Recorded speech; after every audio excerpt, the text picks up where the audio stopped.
দেশের অন্যতম প্রধান সবজি উৎপাদনকারী জেলা মেহেরপুরে বছরের বেশিরভাগ সময় বিভিন্ন ধরনের সবজি আবাদ করা হয়। এখানে উৎপাদিত সবজি মেহেরপুর জেলা শহর সহ রাজধানী ঢাকা, বরিশাল, ফরিদপুর, খুলনা সহ দেশের বিভিন্ন শহরে সরবরাহ করা হয়।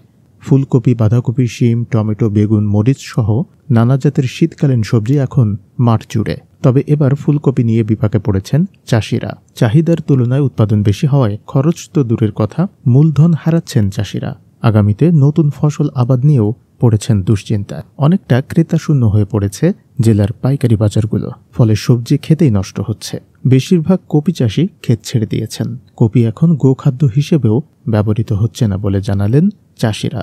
বিঘা প্রতি আমার 35 থেকে 40 হাজার টাকা খরচ হয়েছে। আমার 20 বিঘা কপিতে প্রায় 8 লক্ষ টাকা এখন সে কপিতে 1 টাকাও নেই। কপিটা এখন যদি সরাইতে হয় আমাদের, তো যদি কপির ভুঁয়ে যদি কপি সহ চাষ করে আবাদে যায় তাহলে আবাদ জ্বর হবে না। এখন কপিটা যদি সরাই যায় তাও বিঘে 5,000 টাকা থেকে 5 থেকে 6,000 টাকা হলো ব্যয় করতে হবে। সেই টাকাটা পাবো কোথায়? 6 লক্ষ টাকার ভিতরে 60,000 টাকারও মুখ দেখতে পাইছি না। কপি নেওয়ার লোক পাইছিনি। মাঠে কপি সব ফুটে দিছে। কপি মোকামে পাঠাইলেও গাড়ি ভাড়া লেবার খরচ ঘুরছে না, পেপারের দাম ঘুরছে না, এই জন্য আর মোকামেও দিইনি। কপি সব ফুটে গেছে।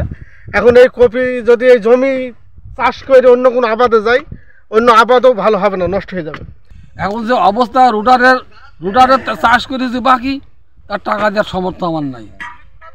এখন ওই যে আবার সেই জমিগুলো আবাদে যেতে হবে, কীভাবে যে আবাদে যাব এ চিন্তায় আর ঠিকতে পারতেছি না। কী করবো? আবাদে এত লস হয়ে গেছে এবছরে। এখন আমরা কি করব? সরকারের সাথে যদি কিছু পাই তাহলে এবারে আমাদের একটু উপকার হয়। আমাদের দেওয়ার মতন তো কেউ নাই, আমাদের তো সাহায্য করবে এসব সব লোক আর নাই।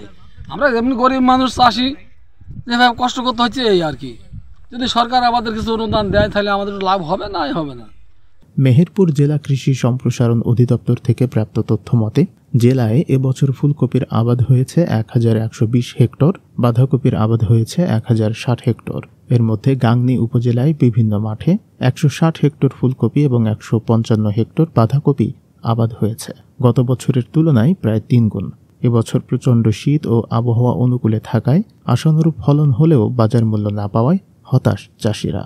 যেখানে গত কয়েক সপ্তাহ আগেও প্রতি পিস কপি বিক্রি হয়েছে 40 থেকে 45 টাকা দরে, সেখানে চলতি সপ্তাহে কৃষকের জমি থেকে প্রতি পিস কপি 1 টাকা দরে কিনে নিয়ে যাচ্ছেন আড়ত মালিকরা। 1 বিঘা জমিতে ফুলকপি আবাদ করতে 35 থেকে 40 হাজার টাকা, এমনকি 50 হাজার টাকা পর্যন্ত খরচ হয়।